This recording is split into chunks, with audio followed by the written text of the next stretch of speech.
Okay. Let's relax. Everyone chill. Everyone chill. It was just we got a top 8 with Lord Knight. It happened. It was pretty cool. I'm pretty stoked about it. That's why I'm going to make this deck crawl immediately. You guys already have my list, but I'll give you my explanation of why I chose what I chose. Eggs are simple. Coralmon, neg 1, 4 Pikmon, neg 1. Always neg 1, same concept. Coralmon, just hopefully it's one of your last ends because then you'll most likely be at 3 or less security. If not, you have activators and stuff. But the importance of this is these represent killing a 1k Gabu, a 1k Chumon, everything, any kind of like, and just 1k neg to it where everything's in a 2k like meta. Yeah, you're gonna want that. And of course, to follow up with the neg, we have 4 Starmons. Dude, this is the boy. Never less because he is so powerful in this curtain meta. Like, I figured I was going to be playing against a lot of Gabubon, right? So this is ominously a free kill if it's the Jabu, and you just need to push up whatever the rookie you had to raise to kill, and that's, like, again, it's really, really powerful. I mean, you yellow players, you know, Starmons is, like, goated, like, for sure. Okay, then we got 3 Patas. So many times, imagine attack, gain a memory. That's what this represents. So I was testing the recovery pata at 1 just to see if the recovery is something I would want. And it turns out I didn't, because if you're in a point where you're at 1 life or 0 life and you need to recover to stay alive, I feel like you lost control of the game. So that's the whole point of Lord Knight, just control the board and win by just like the basically overwhelming amount of Digimon you put on the board. Okay, and also right now in an Ice Wall meta, like this card, like they sometimes forget about it until you keep doing it each turn, and they're like, oh crap, he's getting extra swings because he has extra memory. Yep, that's right. And then another memory gainer, Pulsemon. Unfortunately, I had to drop him down because there's a lot of moments where I found out I was actually digivolving him in the egg, which is not what you want. So that's why the Patamon came in clutch, and I just took one from each of the rookies that I think could be spared. And Pulsemon seeing a 4-up is nice, but like 3 is going to be your sweet spot for this meta, for me at least. And yeah, only 3 Bushi as well. Bushi's a crazy rookie right now, especially because he wins you games, is one.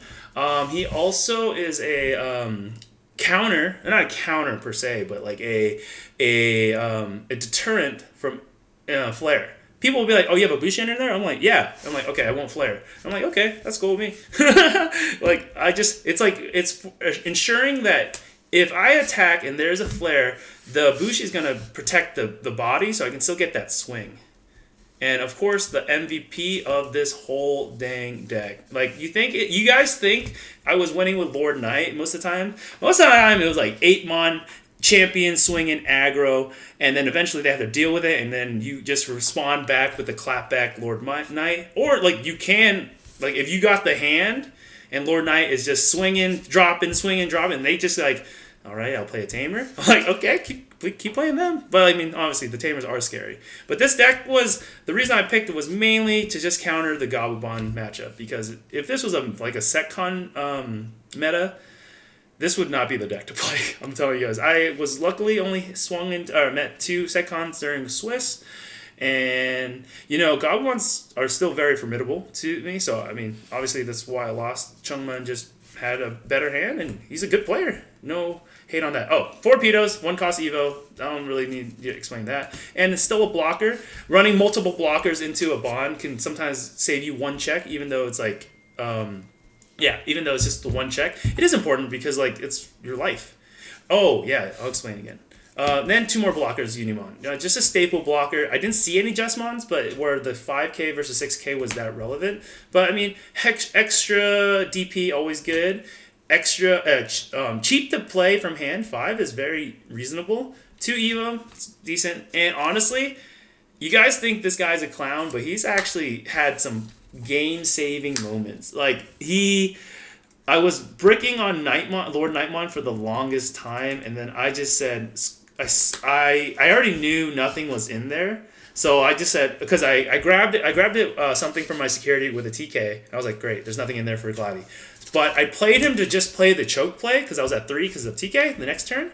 And wouldn't you know it, I recurred into a freaking Lord Knight, and I was like, oh man, if I hadn't played Gladdy, I would have been like down another Lord Knight because it was in there. And like, you're not planning to play extra TKs. Like, you're not. You're one and done kind of guy unless you, what's it called? Hit up the Zort. Yeah, if Zort it messes with your shit, then yeah. Okay, now... obviously the champ. So, okay, just a breakdown of this. It was 13 rookies, 11 champs. 13 rookies is really low for Lord Knight, in my opinion. I know. Knightmon, 4 of them. Don't even think about not. If I have to explain this card to you, stop watching this video and just watch on a different deck. This card, negs for 7. It's just a really... busted card. I mean, like I said, from the first LordKnightmon deck I made, this is all about spamming your level 6s. Level 6s literally counter Gobabon because they don't get value. And yeah. And a very nice MVP, and I actually switched back to the War Growl. War Growl, that neg 4 sitting and raising is just so important. That 1k can sometimes be super important. What else is there? The fact that he's 8 gets around Schwarmer, yeah, like pretty good card in the current meta. And also, let me keep him on the board while I show you the next card. This has been such an MVP. Rise Greymon. In a meta where you cannot slow down, but you need to set the Tamer, this is our saving grace, guys. Dude, not only that, neg 2k, if you have a Tamer in play, it doesn't have to be a TK, it's any Tamer. So, there's recently been a really busted white Tamer release. I don't know if you guys have noticed, but he's very young. And yeah, he's a 2-drop that's easily grabs. You can grab him where like the other yellow memory boosts and stuff can't. So, yeah. But the main reason why this is on the board is literally they won all my matchups. I mean, there are very key important parts of the matchup against Setcon. Why? Because I get to Digiburst these low-costing eggs and rookies away, keeping them, again, out of flare range. Dude, trust. No one wants to flare and not kill anything and just de-Digivolve. So when you're only sitting on your level 4, like, okay, you de-Digivolve my Lord Knight, sure. I'll have an 8-mon who's going to still swing at your security and most likely live because he's an 8-mon. Or even if you just have a Pitto, like a blocker, who cares? A blocker is always useful in some cases. But, usually, unless like it sucks because you need the 2 memory to swing. But, dude, trust. He's on swing. Lord Knight is potentially negging 7k DP, which is the perfect DP in this meta because... And you can split it up, which is insane. So let's say you have the 1k active from the baby, right? We don't have any champion things, so you don't have to worry about that. So you have the 1k, that deletes a 1k Digimon, or I can neg something 1k. So this can then delete another there's so many times where I deleted 3 Gobamons in one swing just because they tried to go too wide. And it's like, oh... I played Ice Wall, though. I'm like, yeah, I know. And I only did that all with 1 swing. Choked you, put you to 1 or something like ridiculous. So, dude, TP Neg has been overpowered since it was released. So why not play one of the best applications of DP Neg when attacking? Honestly, yeah. So, as you guys noticed, there's not Angelwomen's in here. That's partly why I cut so many rookies. I needed to make more of a tower deck, which had... a heavy top end and supporting cards to actually hit your goal, right? So that was 8. So 4 Knightmons, 2 Rise, 2 War Growls. Now we got LordKnightmon. As you can see, she's been upgraded. But regardless.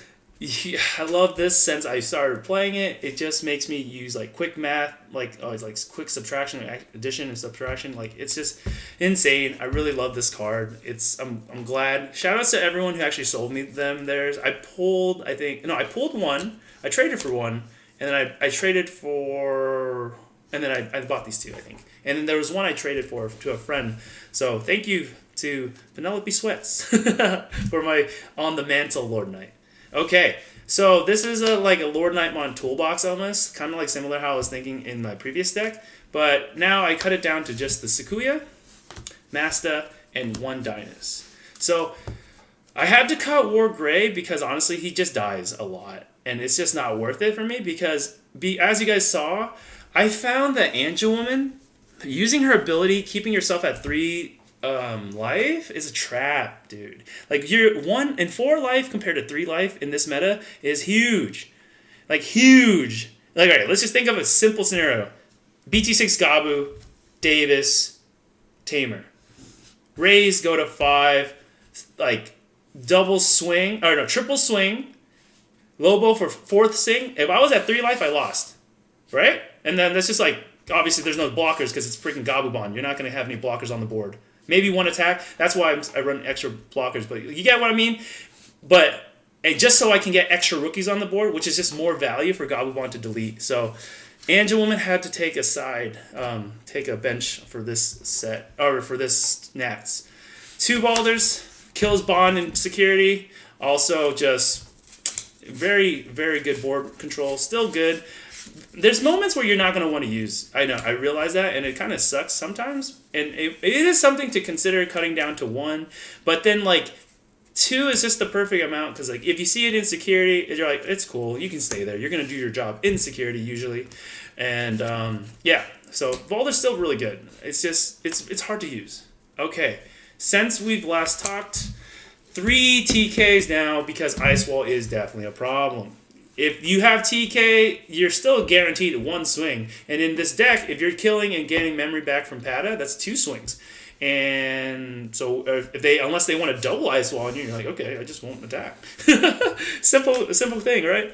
Okay, and then of course we have the super duper analog youth. Oh man. So main reason for this is actually 2 reasons. The search that I lost from not running Kote is big. And the search from not running, what's it called? 2 Dynas. So this is going to be an additional search. Potential memory gaining, passing turn ability if they kill my Lord Knight. Or just if they go for huge options, which happened many times. Like they fist it, I'll suspend to just gain extra memory for my turn to rebuild. And sometimes they don't account for that, and that could be an issue. Also, and this has happened too. First swing, LordKnightmon hits a bond. Suspend, gain a memory. I'm at 1 memory. In a yellow deck, you can go rookie, pedo, back to 3. If they have a Davis or something, or a memory tamer, you literally lost no tempo. And if anything, they're like, oh crap, he's coming back. I was like, yeah, he is. Okay, but he's also really important because it allows me to play 1 tech card. Actually, him and the Valders allow me to play 1 tech card, which is Emergency Program Shutdown. As I was saying, Security Control really is the most difficult deck for me to play and beat because my deck draws like insane amounts of draw / recover / whatever. There's pulses in there. I digivolve like a madman. I play TK, which is again a draw 1 usually. Yeah. There's just a lot of draw. Look, Analog Youth literally mills you 3 or mills you 2 and picks 1. So it's like you're gonna deck out, and if you try to play against your deck, like you're like, oh no, don't deck out, you're gonna lose. You have to just pedal to the metal, but. What I learned, shoutouts to Battle Professor. Yo, if you guys have a chance, check out her YouTube. She's starting up a lot of like Digimon raids, and also she's been a really helpful and insightful friend to help me understand some matchups when I needed a little more intel. So check out Battle Professor. Thanks again for the help, Alice. So like back to saying, like this card activates in security, which can honestly turn off a security control player's whole turn if they don't have monsters to play. Also. It was super useful in a Gabubon matchup where I basically had a Baby and Raising. If he were to bond, he couldn't kill me per se. He couldn't kill me because, so whatever the reason. He couldn't kill me Oh yeah, I had Sakuya on board. That's what it was. I have a Sakuya on board. He went up to Bond to gain memory and then go into like multiple hybrids to get me down to 0. So he couldn't kill me that turn. And then what happened? I forgot. He couldn't kill me that turn because of this card. I played this. It went to his turn. He gained a bunch of memory. He had like a bunch of howlings on the board too. So he ended up clearing my whole security stack, even though I had a Sakuya on board. And then tried to. I did not have a Baby and Raising. I did not. I had just Sakuya. So then he tried to end his turn with Kakaida's Breath to put the Sakuya out of lethal range, because when he went into Bond, he was pretty much no life. So, and I said, "Oh, you can't." And then when he realized he couldn't do anything, he was like, "Oh, okay, I pass." And then swing. So you can lock down those people, your opponents who try to do like the big hurrah and then like stun you a turn. So those options are literally what killed Lord Knight, unless I get really unlucky on the first swing. Okay, and then the last of the options, we have Yellow Memory Boost, Good Searcher. It sucks a little bit sometimes because I can't hit the Rise, which is something you really do want. So it's like, So it's like a one-of. It's just nice to also threaten memory. When you threaten memory, they want to play their Madoki Betas / memory blockers. So that's where Starmons comes and like eats them up real quick, or like you can just get free value with your Lord Knight and swing. And then it's great when they have Digimon on the board because like you just kill and then pat them on triggers. It's like a memory fiesta. It's great. And then we have the one Blinding Ray. Also just clutch because it's hard to predict. And also when it's only one of and you see it, you're like, okay, Bushi for game with a Blinding Ray is on deck. So it's like a combo card, I would say sometimes. Yeah, pretty much like a finishing card. Or if you can like put your board in a state where it's just like your opponent can't answer. It's sometimes really nice. And very clutch. I always kind of want it in my hand, to be honest. But Spiral Masquerade, like just because of the cost of it and the potential damage you can do to a guy's board, it's just powerful. Well, that's the deck that got me top 8 at Nats, our first Nats. If you guys like it, you obviously know you can always reach out to play me or hit up my Discord or just watch me on Twitch. And dude, this run was crazy. I was moping like a little sad guy, thinking like, why'd I submit Lord Knight? I'm going to just get bonded over and over and just destroyed by SecCon. And I faced my fears. I beat the 2 SecCon players. Shout outs to you guys because, I mean, you guys played well. I mean, I think the deck's very strong. And I think the deck definitely just needs you to get a good understanding. I would also say I need a shout out to a lot of people because DigiDoomed, you guys have basically been keeping me training for the whole year. I love our late night talks and just playing Digimon. You guys are the team, the boys, man. For real. Thank you for everyone that's on the Discord, the Do Work TCG Discord. Oh man. Thank you to everyone in Las Vegas, but big shout out to Tisbear.